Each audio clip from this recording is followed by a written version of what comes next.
¿Qué tal? Buenas noches, bienvenidos a Espiral. Muchas veces cuando en México pensamos en política exterior, asumimos que se resume en la relación con los Estados Unidos. Y sin embargo, la política exterior va bastante más allá.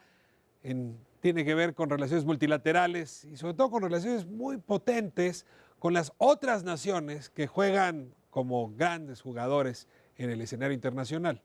El segundo país en importancia, sin duda, económica y desde luego política, hoy es China.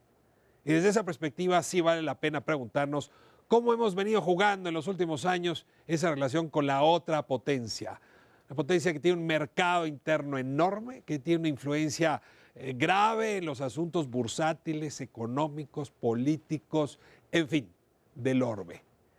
Tenemos mucho de qué hablar a propósito de los chinos, quitarnos prejuicios, poner los asuntos relevantes en el centro, asumir si errores cometidos realmente se pueden enmendar, pero sobre todo necesitamos pensar a largo plazo con esa potencia.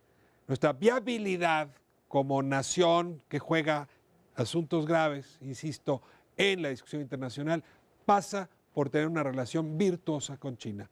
Hoy hablaremos de este país, de su historia política, de su historia económica, de la actualidad y sobre todo de la perspectiva internacional que tendríamos que tener en mente. Comenzamos.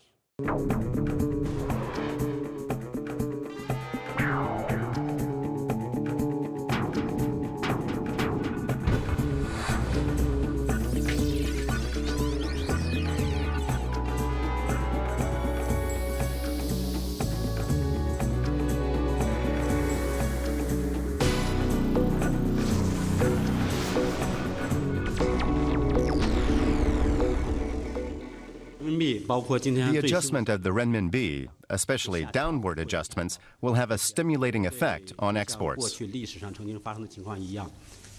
The devaluation of the yuan is good for our exports, says this trader in Shanghai, but it makes prices higher when we, the people, travel abroad. That's how it is. It's good and bad. It reduces the pressure for our export industries. 说句不好听点，现在就是政府，我感觉啊，就是政府来吸现在就是老百姓的钱，现在是这样。是资金的这个流向问题，可能大部分资金不会留在股市了。 对，可能会去做别的一些投资，或者是做一些保值。没搿种介个跌法个，我介许多年数做下来了，我没看到过。搿种介个跌法没碰着过。Abrimos nuestra conversación de esta noche hablando de China, la segunda potencia económica del mundo, ya lo decía hace un momento, pero probablemente pronto la primera.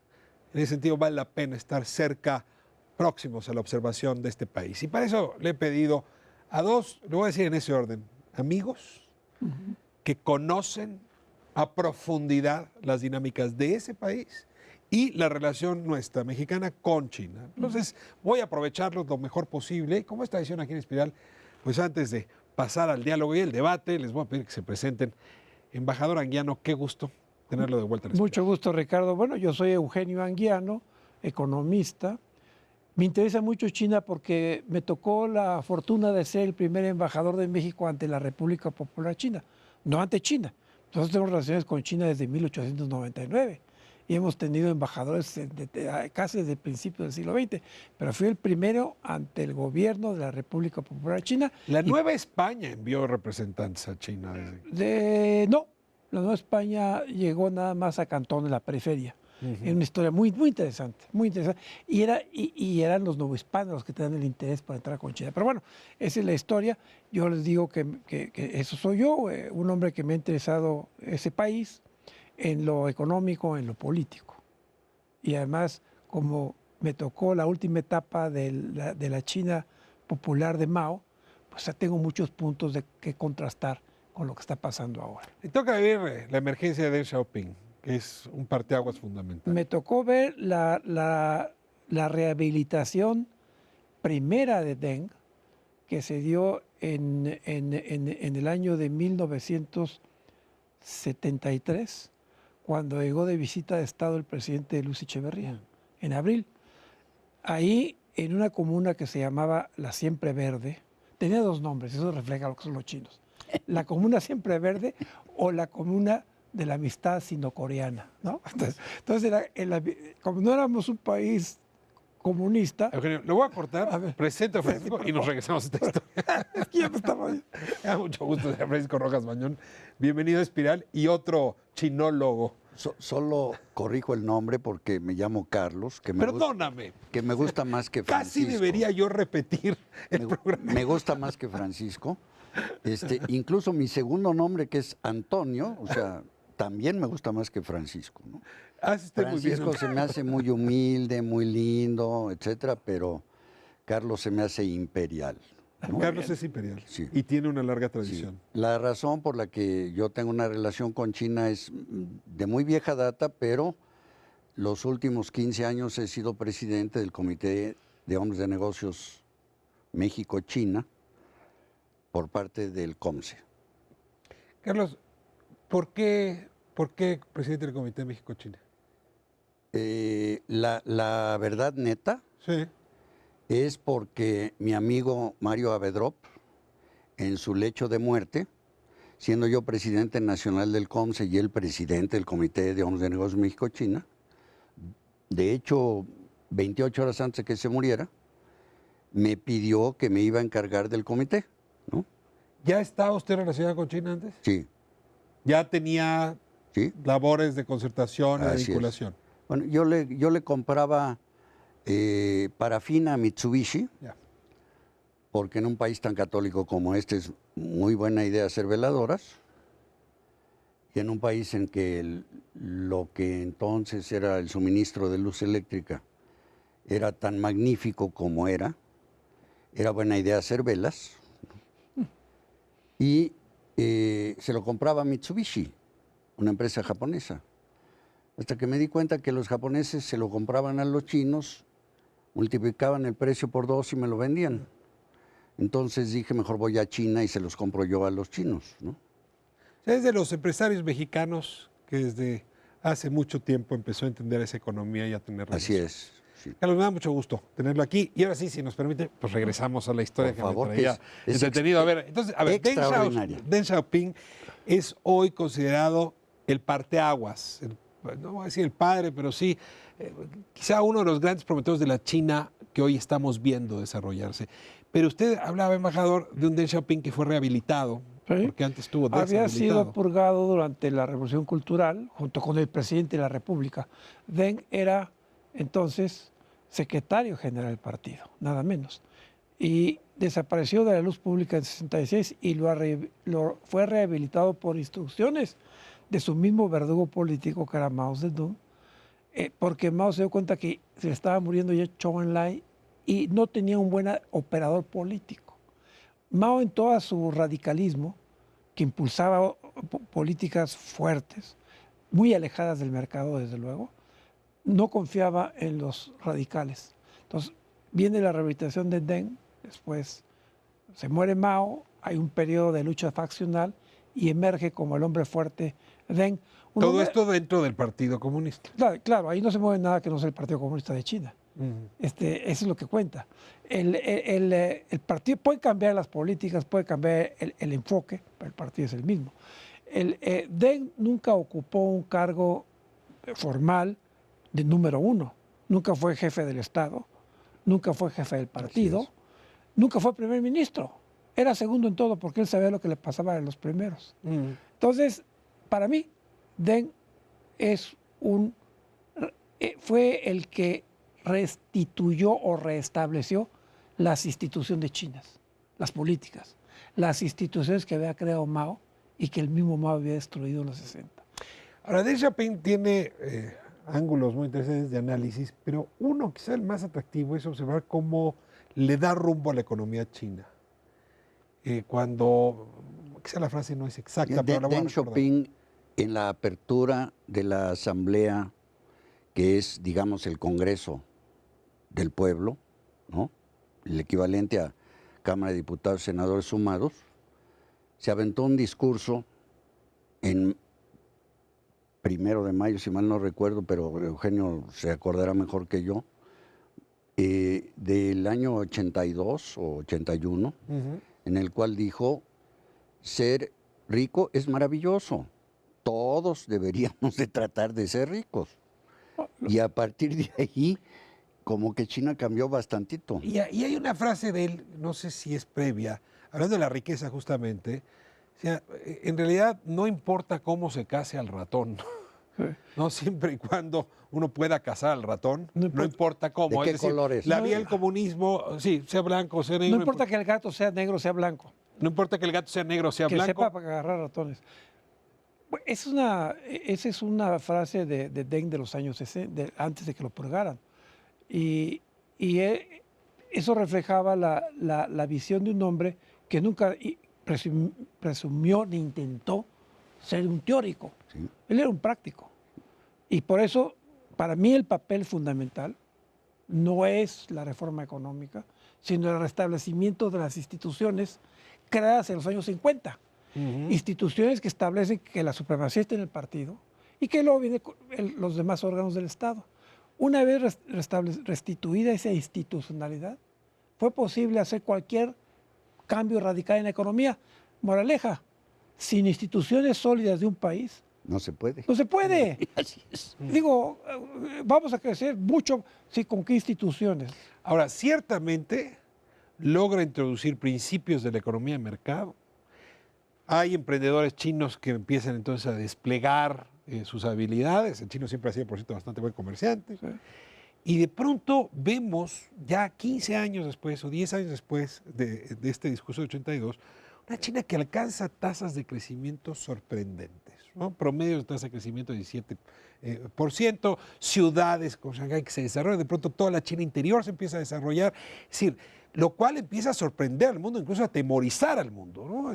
Yo recuerdo todavía en los 90 diciendo, para el 2010, China ya rebasó a los Estados Unidos, ya lo dejó afuera, se vuelve la primera economía del mundo.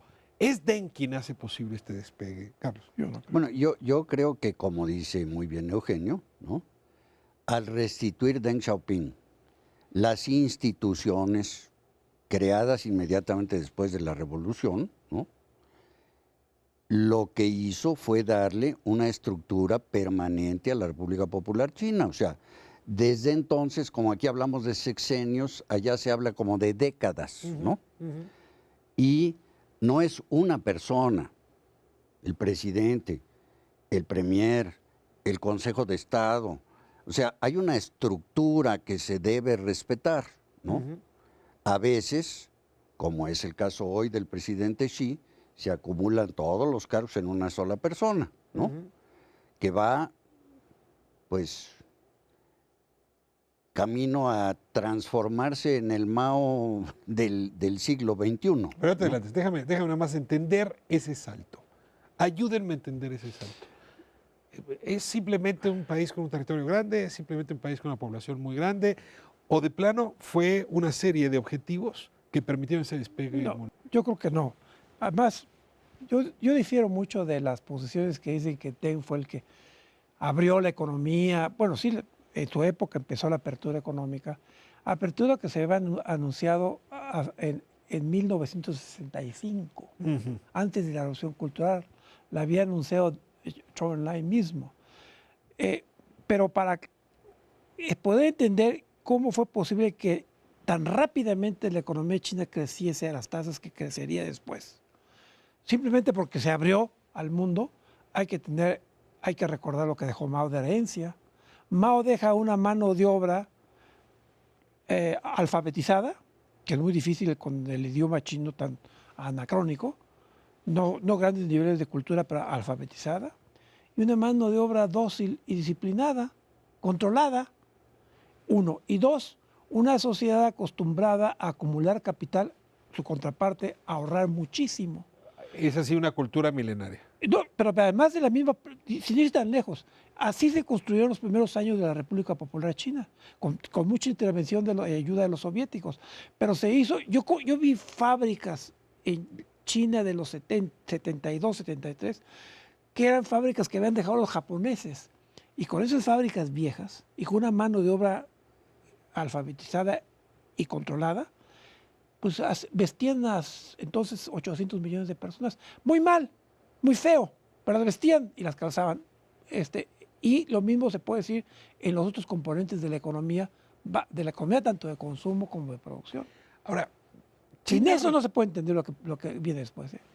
necesito entender un elemento. China también se empieza a partir de los años 80 a concebir como el poder hegemónico, pues, político ya lo era, pero económico de una zona que también estaba en desarrollo, es decir, Claro. Vietnam, Ricardo. Tailandia, Camboya. A ver, esta apertura de la política internacional, la política económica en la zona de influencia, que por cierto terminaría incluso dando frutos hasta en África, porque hoy su radio de influencia llega hasta zonas que no estaban en ese entonces. Más allá de África también. Pero en la larga historia de la República Popular China, porque aquí hay que acordarse que Confucio daba clase en la universidad vestido de seda, de teoría del Estado daba clase, cuando los europeos andaban agarrándose a hachazos y a espadazos, ¿no? 700 años antes de Cristo, en lo que hoy es Alemania, Francia, etcétera, etcétera. O sea, estás hablando de un pueblo que tiene una cultura larguísima y viejísima. En casi toda su historia, China ha sido el país número 1 en PIB en el planeta Tierra, el 90 y tantos % del tiempo. Bueno, hasta el siglo XVII. Por el tamaño, por el territorio, por su producción. Es muy grande el país, tiene 1.350 millones de habitantes, lo cual te da un mercado interno, digamos, que es más grande que Chihuahua, ¿no?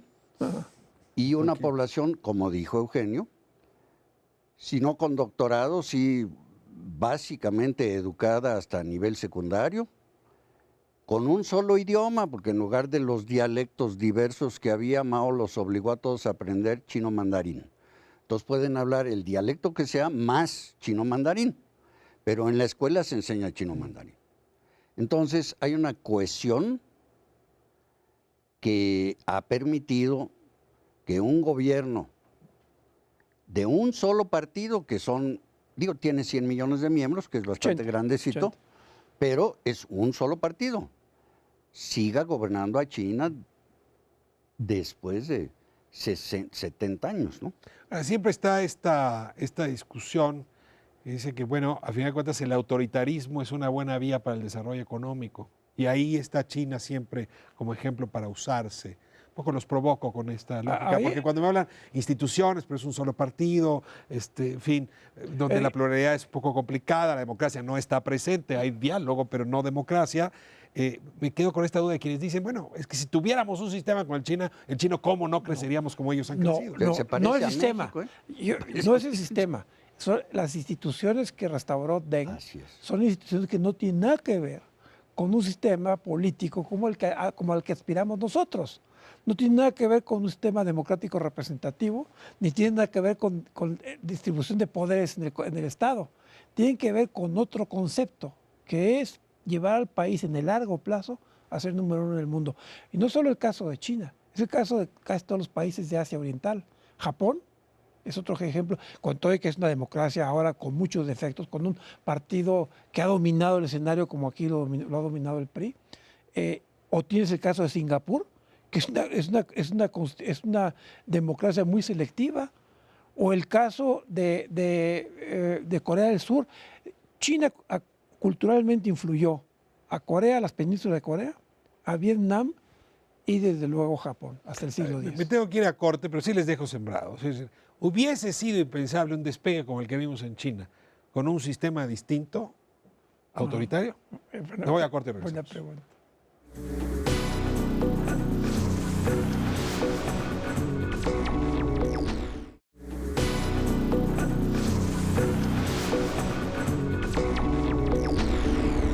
China historically cycles between periods of deep fragmentation and foreign involvement in China, and periods where it's isolated from the rest of the world, very centralized and quite poor.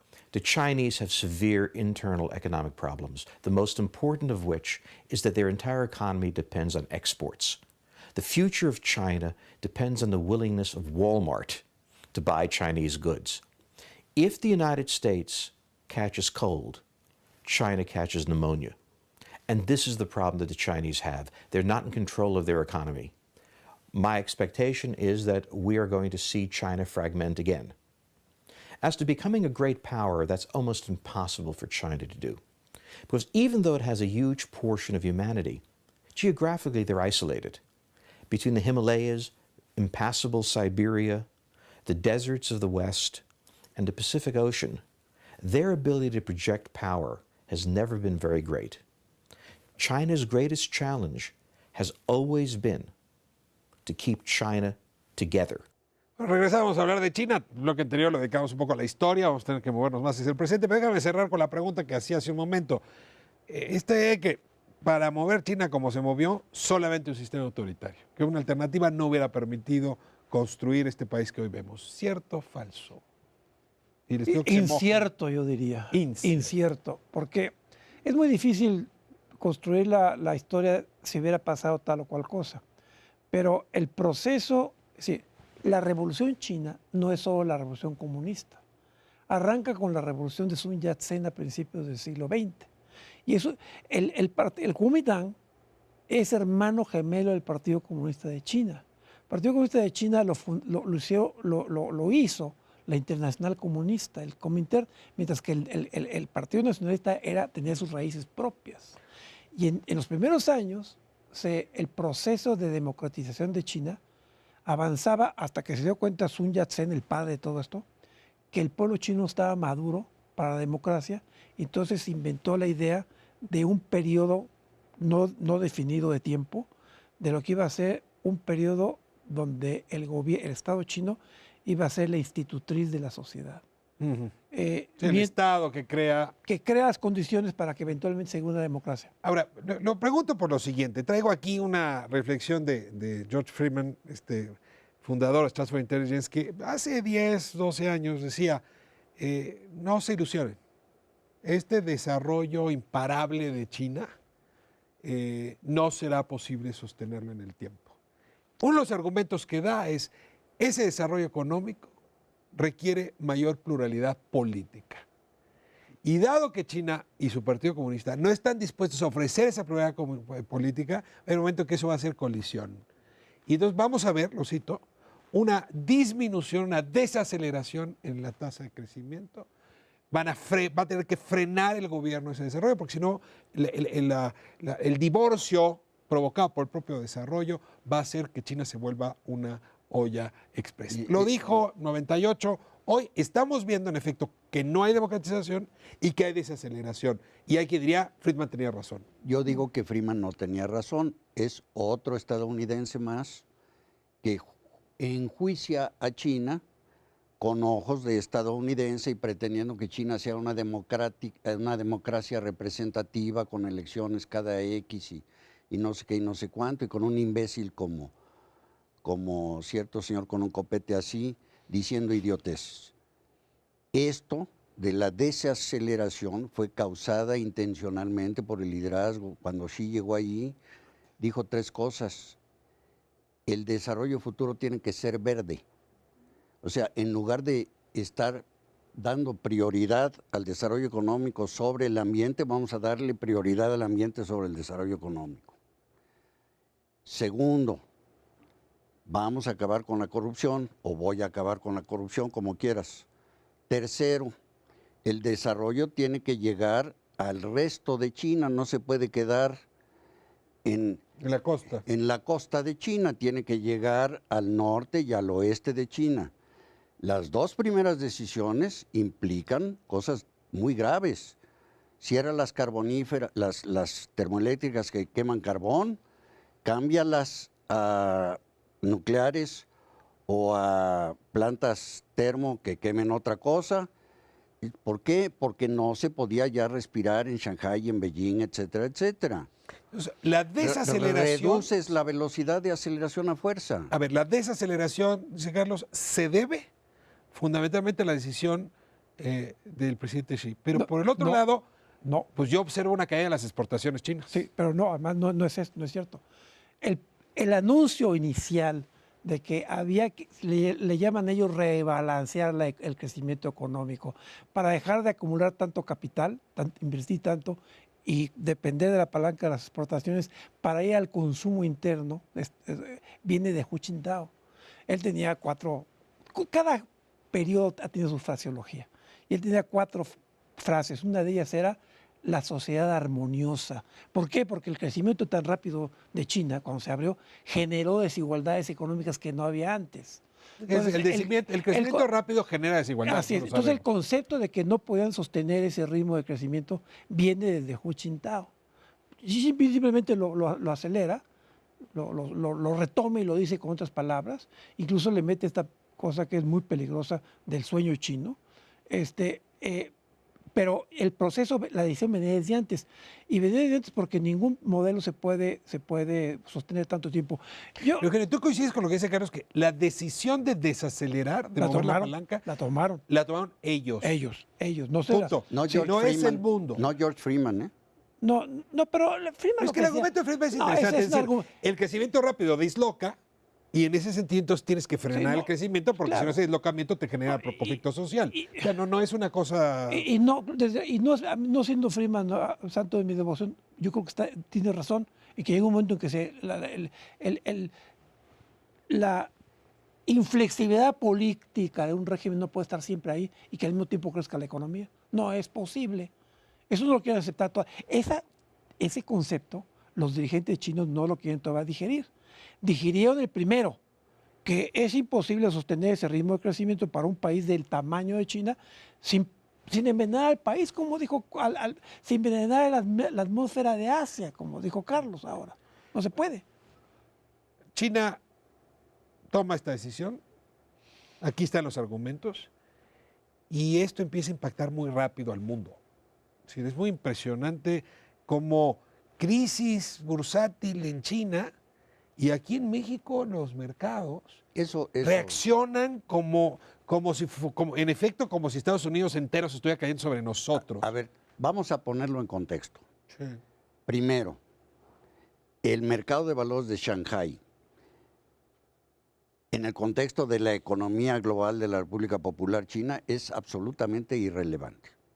Si desaparece mañana se van a dar cuenta los que tenían ahí metido su dinerito, que por cierto inflaron el mercado por una burbuja de bienes raíces.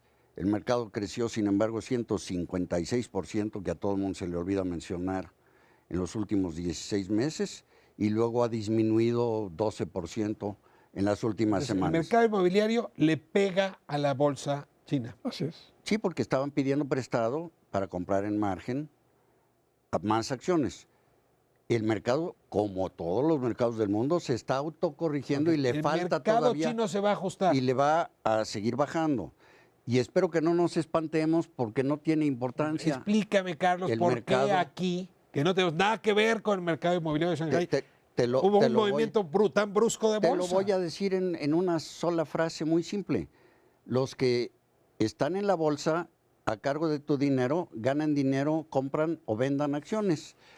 A ellos les conviene que haya volatilidad. A ver, nos pegó porque aunque la bolsa de Shanghái, el índice compuesto de Shanghái, en una operación cotidiana, nunca ha pasado el 25% del PIB chino. Mientras que un país desarrollado como Inglaterra o Estados Unidos o Japón mismo, el promedio de operaciones de un día es el 100% del PIB, porque son operaciones virtuales. Bueno, entonces cuando se derrumba la bolsa, que ya venía desde 2014 con una burbuja bursátil enorme, le pega a las bolsas del mundo, no a la mexicana, a las bolsas del mundo, claro. A la de Nueva York, que es la que le pega directamente a nosotros. ¿No está sobrereaccionó? No, yo creo que no están recuperándose ahora, y no se sobrereaccionó porque hay una relación en términos de operaciones de futuros entre mercados muy desarrollados y el mercado chino. Tiene más impacto una volatilidad de la bolsa de Shanghái en el mundo que en China, en la economía real. Esto es muy importante porque, a ver, en México no estamos viendo qué está pasando en Shanghái. No. Y sin embargo, la repercusión nos pega de inmediato. Sí, porque nos llega no estamos viendo qué pasa con el yuan, pero una devaluación del yuan nos pega de inmediato.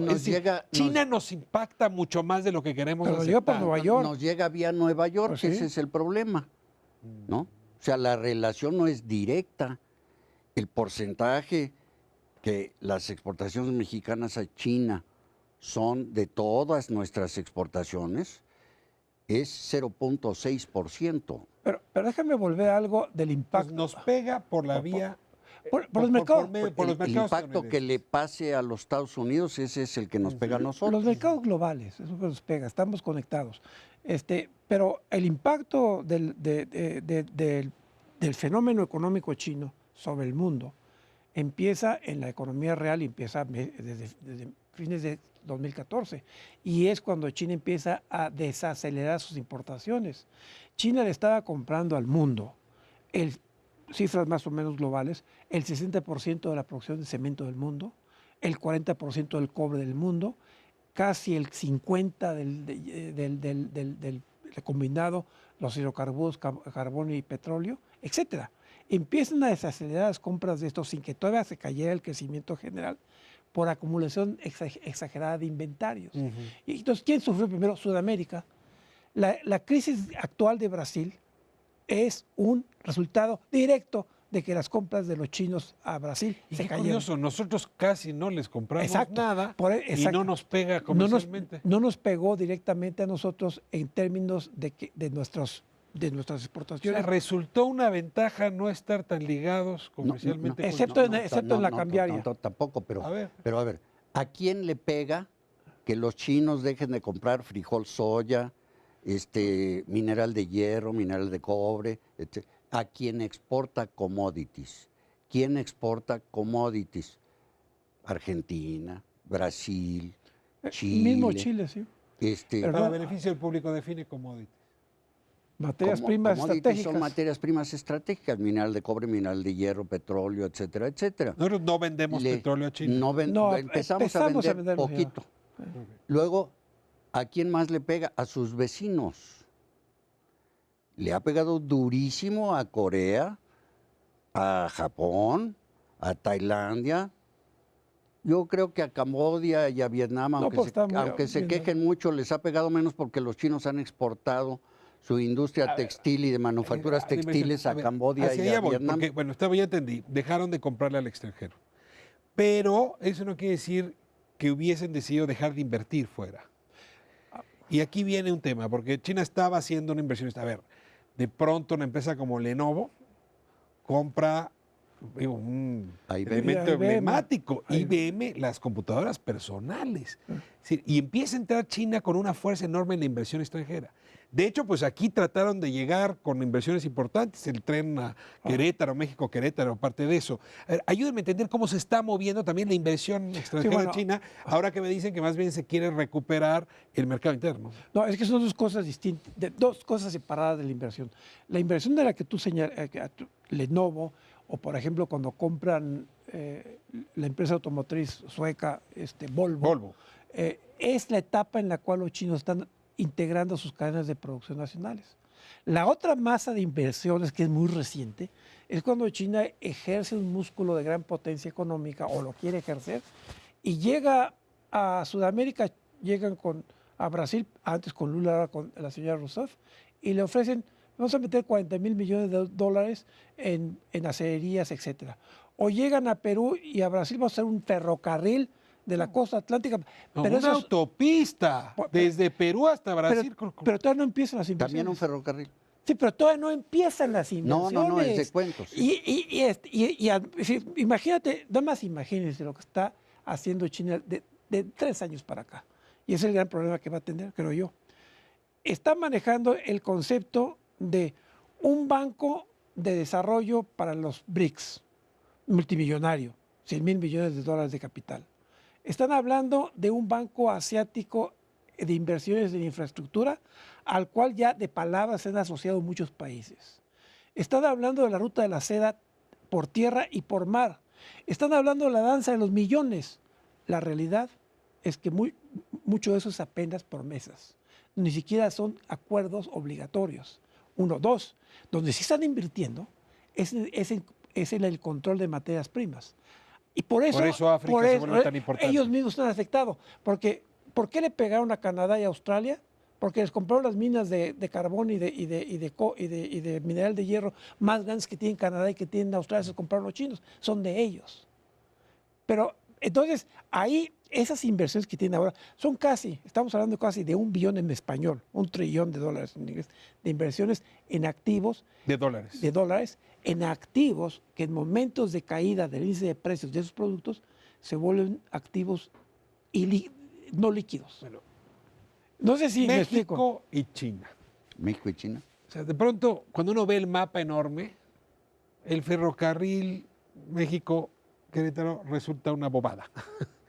Y sin embargo, sí se volvió el tema emblemático de la relación. Voy a corte y necesito que en este contexto me ayuden a entender cómo se ha movido el gobierno mexicano. No hablo solamente del actual, ¿no? En los últimos 15 años, cómo se ha movido con respecto a China, dónde hemos acertado, dónde nos hemos equivocado y si en efecto el tema del tren dañó la relación y podemos resolverla o de plano no fue relevante. Voy a corte y regresamos.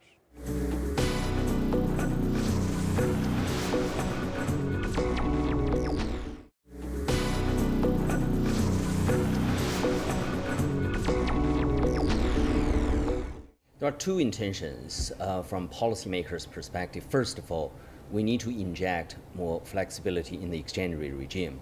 Secondly, we have to respond to some of rather subdued, for example, trade data and inflation data. China needs monetary easing, but in the environment of interest rate liberalization, you cannot cut interest rate. Interest rates are moving up. So as a result, exchange rate can be a very viable tool for enhancing monetary policy's effectiveness. So I would very much welcome this decision, and I think this is the right move. Estamos de vuelta en Espiral. A ver, la relación México-China no está en su mejor época, desde hace tiempo. Tan es así que a la llegada a la presidencia de Enrique Peña Nieto, uno de sus mandatos, de sus instrucciones a la Secretaría de Relaciones Exteriores fue reconstruyan esa relación, vamos a tender puentes hacia China. Y hoy no sé si estamos mejor que cuando él llegó. Entonces, ayúdenme a hacer un recorrido breve de estos 15 años. ¿Por qué no hemos logrado entendernos mejor? Yo le voy a dejar la mayor parte de la respuesta a Eugenio, pero la relación que hasta que terminó el sexenio de Vicente Fox era razonable, el señor presidente Felipe Calderón se encargó de destruirla por completo. ¿Qué hizo para destruirla? Mandó a un idiota como embajador, nunca jamás visitó, bueno, sí, estuvimos 18 horas en la República Popular China, un ratito en Shanghái y un ratito en Beijing, y digo estuvimos porque yo estuve con él. No había visión para recibió al Dalai Lama cuando dijo que recibió al Dalai Lama. Y eso generalmente es un problema con los chinos. Con China. En fin, hizo... O sea, no hubo rumbo. Absoluta. Creo que básicamente un desconocimiento completo, porque si hubieran querido, pues le hubieran hablado a Anguiano y él les hubiera dicho qué hacer, pero no lo hicieron. Ahora, perdón que vaya para atrás, pero... Es que y Peña Nieto empezó a arreglar eso. Empezó a arreglarlo. Pero a ver, estamos de acuerdo en que Fox llevaba una buena relación, porque yo recuerdo aquella visita donde nuestro canciller se paseaba con la novia en las estatuas de terracota. Yo fui a esa visita. No recuerdo fui que fuera invitado a esa tampoco tan visita. afortunada. Los últimos 15 años de las relaciones con China, o sea, este siglo XXI, el siglo XXI empieza con un momento propicio porque la crisis del 9 de septiembre en Estados Unidos, que algunas personas creen que no fue tan grave, repercutió en toda la estructura, en toda la geopolítica mundial. Y entonces, eso, por ejemplo, la reacción inmediata del liderazgo chino con Jiang Zemin fue hablarle a Bush, Bush había hecho unas declaraciones meses atrás muy agresivas contra los chinos, y a decirle, estamos con usted. Entonces, mientras que México fue muy cauteloso en la respuesta al principio. De ahí parte, además estaban terminándose 13 años de negociaciones de China para entrar a la Organización Mundial de Comercio. Cuando el presidente Fox fue, a mí me invitaron como académico, y en el vuelo, antes de llegar a Japón, porque fue la primera parada, finalmente el presidente Fox nos escuchó a Casio Losele y a mí un largo rato. Venía una delegación de empresarios muy fuertes, venía Zambrano, etcétera, y sobre todo venía un grupo textilero, cuyos nombres no quiero recordar ahora aquí, que le venían diciendo el presidente Fox, no firme usted el acuerdo bilateral en la ronda de negociaciones que tenía China con los países más Porque importantes. se nos van a colar los productos Entonces, chinos. México era la economía más importante, de las importantes del mundo, la última en que firmó el acuerdo bilateral. Entonces, cuando hablamos con el presidente Fox, y ahí... Ustedes lo convencieron de sí firmar. No le dijimos, pero los argumentos fue muy sencillo. Armamos varios argumentos, pero lo sencillo era esto. ¿Usted cree, presidente, que si México no firme el acuerdo bilateral, China no va a entrar a la OMC? Desde luego que va a entrar y se va a ganar un enemigo gratuito. Cuando llegó a China, él firmó la Ese es el cambio fundamental. Entonces... Yo también fui a ese viaje, pero yo era jefe de la oficina de la presidencia de Fox, ¿no? ¿Y tenías una opinión similar a la de Sí, Luciani? muy similar, sí. Es más, a mí con todas sus letras me dijeron representantes del gobierno chino, a ver, pregúntele a su presidente qué quiere a cambio del voto de México. ¿Qué respondiste? Yo no respondí, yo pregunté. No, la respuesta fue una salvedad de 6 años que lo renovó el presidente Calderón para que China no llevase a los paneles de resolución de controversias comerciales de la OMC a México, porque se ve que México se iba a venir con impuestos contra ¿cómo se llama? Antidumping. Pero impuestos de 800%, que no son sostenibles en ningún tribunal internacional. Todos los chinos le dijeron, miren, ustedes hagan lo que quieran, y en 6 años, le dijeron a Fox, no hacemos nada. Calderón extravía el rumbo, no hay rumbo. No supimos qué hacer. Bueno, con respecto a China, cuando menos, ¿no? Sí, yo recuerdo muy bien haber hablado con su secretario de Economía. Decía, no, a los chinos no les importamos, a nosotros nos importan los chinos, no hay mucho que hacer entre los dos países. No quiero que se me siga pasando el tiempo. El presidente Enrique Peña Nieto entra con conciencia de esa mala relación. Así es. Conciencia de la relevancia que tiene China en el mundo. Hay una apuesta primero de venida y luego de regreso para empezar a hacer cosas juntos. El tren a Querétaro es una de las tantas cosas que estaban ahí. Se cae el tren a Querétaro, quiero ahí abrir la lupa, que me expliquen qué pasa. Y de pronto sí hay una mala reacción de parte de los chinos de nuevo después de no es solo el tren a Querétaro, ¿eh? Es una serie de cosas, una tras otra, ¿no? Primero se viene casi simultáneamente las 3 cosas. Primero, aunque haya sido como haya sido, como dice la sabiduría popular, el mineral de hierro que estaba en buques chinos con destino a China, etc., los detiene el gobierno diciendo que son de un cártel, O sea, Lázaro Cárdenas. Se asume que puede estarse utilizando Lázaro Cárdenas y esos buques para el transporte de precursores. Número 2. Usados para la droga. El mall chino que querían Dragon Mart en construir, debido al pésimo manejo de los socios mexicanos, por cierto, no de los chinos. Tampoco por razones, comillas, ambientales, comillas, no. Y tercero, oye, la más grande inversión que íbamos a hacer en México, después de años de estarles diciendo a los chinos, oye, tenemos un déficit comercial de 7-1, ¿no? A ver si nos compensas con inversión. 6,000 millones de dólares contra 60 Los chinos millones de dicen, dólares. órale, ya vas. Ahí te van 50,000, el 80% de la inversión venía financiado por el gobierno Casi chino, regalo chino. Lo de Querétaro es casi regalo chino. Ahí te va el trenecito. Y de pronto, por razones políticas, nunca nadie argumentó razones económicas, Que no técnicas. había foro, que no había mercado, eso es falso. Nunca lo dijeron, ¿no? Dijeron simplemente se cancela indefinidamente. 2 veces. ¿Por qué? Porque Dos. coincidía con que IGA estaba involucrado en el trenecito y también estaba involucrado en ciertas casas, ¿no? De las cuales, como todos sabemos, no hubo ningún problema. A ver, los chinos aguantaron el primer aviso, primera cancelación. Pero les prometimos que íbamos de nuevo. Y una segunda cancelación definitiva. Pregunto, Eugenio, ¿qué tanto daño hizo esto? ¿Y cómo lo vamos a reparar? ¿O no importa? No, sí importa. Pero primero la dimensión de por qué le afectó, por qué la reacción de molestia de los operadores chinos. No del presidente Xi Jinping, que está tratando de, pero sí del primer ministro. Porque este era el primer proyecto chiquito que iban a hacer una empresa, particularmente una empresa de ingeniería, que el gobierno chino quiere impulsar, que es muy poderosa, que ha hecho muchos ferrocarriles en China. Y para ellos era un proyecto piloto muy importante, un proyecto de demostración.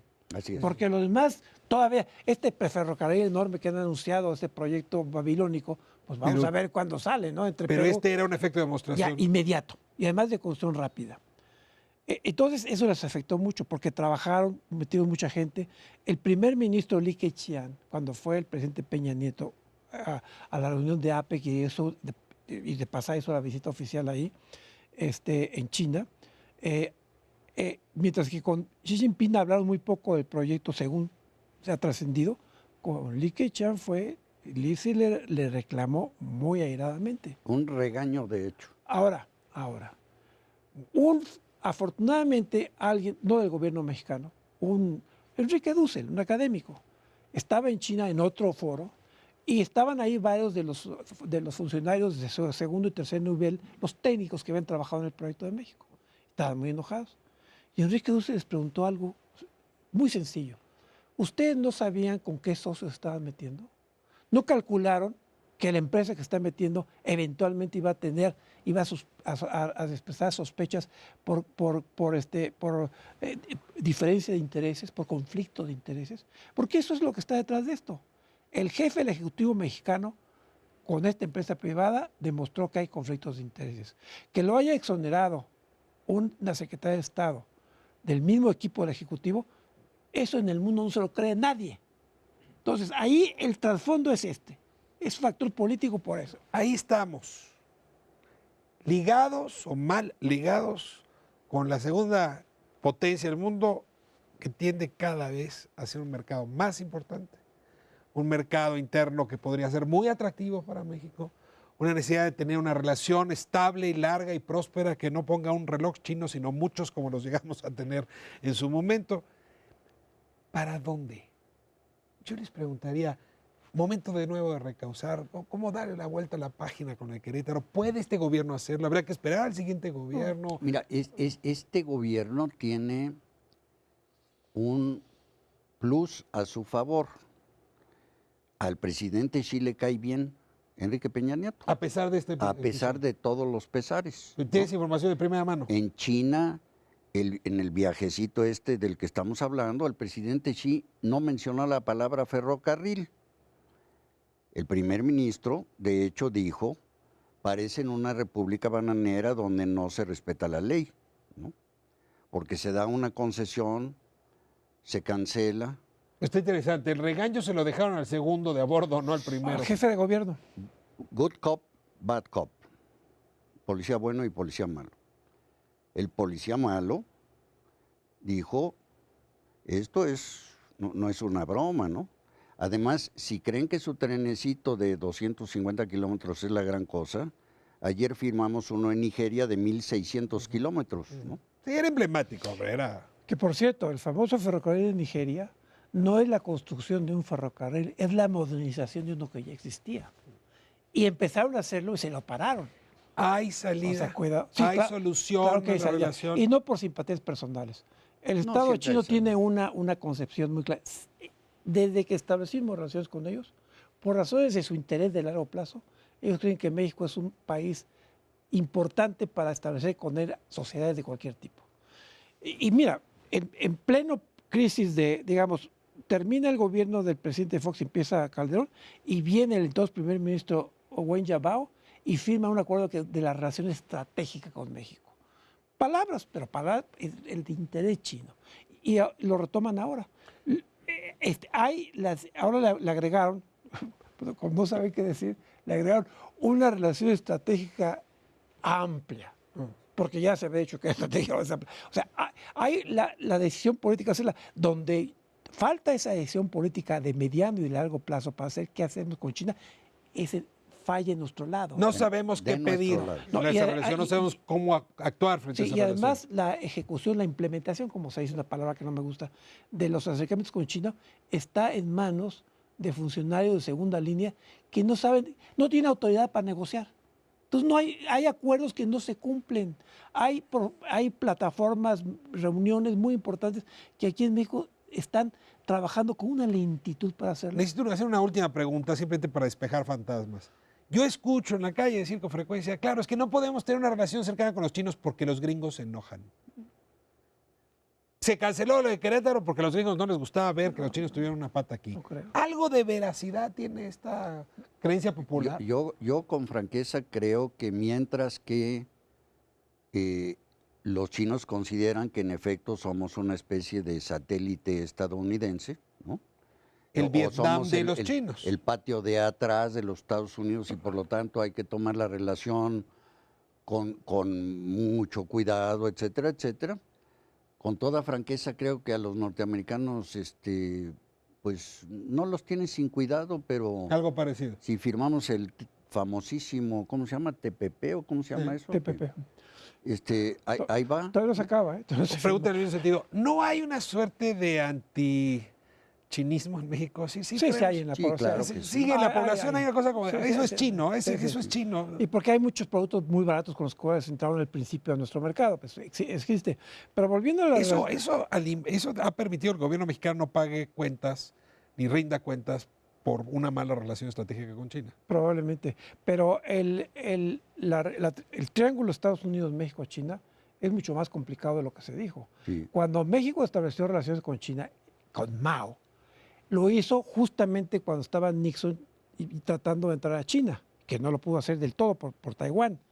Y justamente cuando China entró a las Naciones Unidas.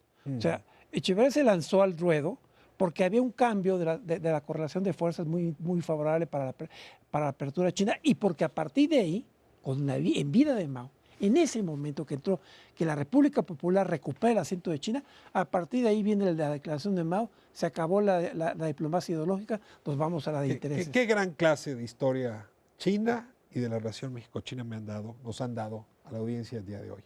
Carlos, muchísimas gracias. Eugenio, es un lujo. Muchas gracias, Rafael. A ambos, tener su visión. Y ojalá y pudiésemos pues enmendar pronto los pasos, ¿no? Ya no nos podemos permitir pérdida de tanto tiempo en una relación que otros países, por cierto, nos están ganando en mejorar. Nos vemos la próxima semana. Le agradezco que nos haya permitido entrar aquí a sus hogares en Espiral, Canal 11 de todos los miércoles.